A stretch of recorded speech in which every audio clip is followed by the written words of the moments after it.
La Furie des vampires, mise à jour gagnante. C'est avec La Furie des vampires que Paul Naschy put assurer sa carrière dans le cinéma.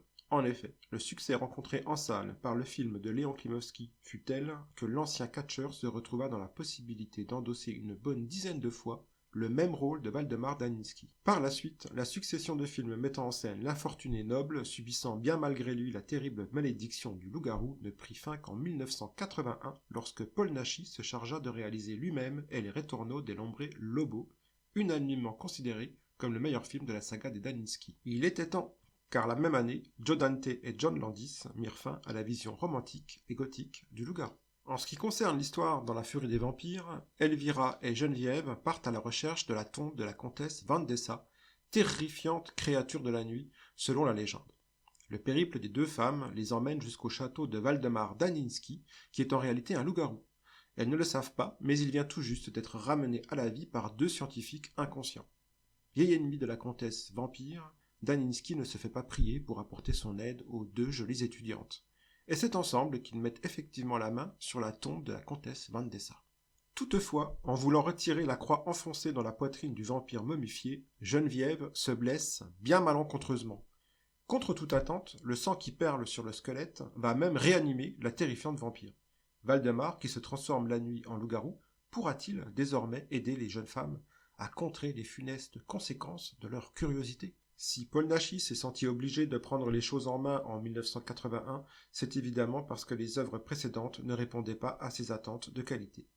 La Furie des vampires, pour sa part, paraît 3 années après les vampires du docteur Dracula, qui contenaient déjà les éléments distinctifs de la saga, à savoir le personnage du noble Waldemar Daniński souffrant d'une terrible calamité, sa bonté d'âme séduisant systématiquement les jeunes femmes et lui permettant ainsi de se libérer de la malédiction, ses ennemis incarnés par les vampires sans foi ni loi, ainsi que son apparence une fois transformée en monstre évoquant celle adoptée par Lon Chaney Jr. à l'occasion du loup-garou. Les bases sont donc en place dès 1968, tout comme les décors gothiques et une photographie somptueuse. Toutefois, les vampires du docteur Dracula se révèlent mal ficelés.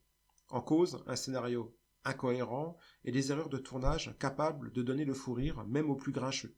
Dès lors, La Furie des vampires se révèle une agréable mise à jour du film précédent, même si le scénario manque toujours de moments forts capables de relancer une intrigue monotone.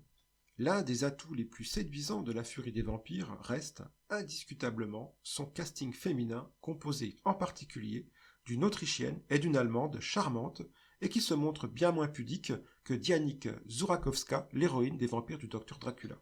À la ville, Gabi Fuchs et son acolyte Barbara Capel s'avèrent aussi intelligentes que jolies, comme l'atteste leur méritante carrière. La première débute son parcours au cinéma en 1968 et restera fidèle à son métier de comédienne une bonne trentaine d'années, avec, en point d'orgue, La Marque du Diable en 1970.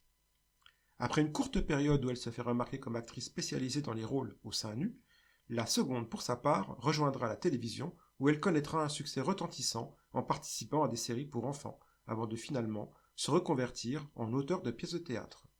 Par ailleurs, Patty Shepard, qui incarne la comtesse Vandessa d'Arvula, dispose également d'un charisme qui ne passe pas inaperçu et qui aurait pu, peut-être, lui permettre de succéder à Barbara Steele comme reine du cinéma fantastique. Le destin en décidera autrement. À la place, on ne retiendra de sa carrière que sa contribution à Attention, on va se fâcher, où elle côtoie le duo Bud Spencer et Terence Hill. Pour La Furie des vampires, elle propose une comtesse envoûtante, dont l'impact visuel est augmenté par le choix du réalisateur de filmer au ralenti chacune de ses interventions, toutes canines dehors. Effet érotique garanti, démontrant une fois encore qu'avec Léon Klimovsky, on se trouve tout de même sur le terrain d'une autre ligue que celle de Enrique López Aguiluz, réalisateur des vampires du docteur Dracula.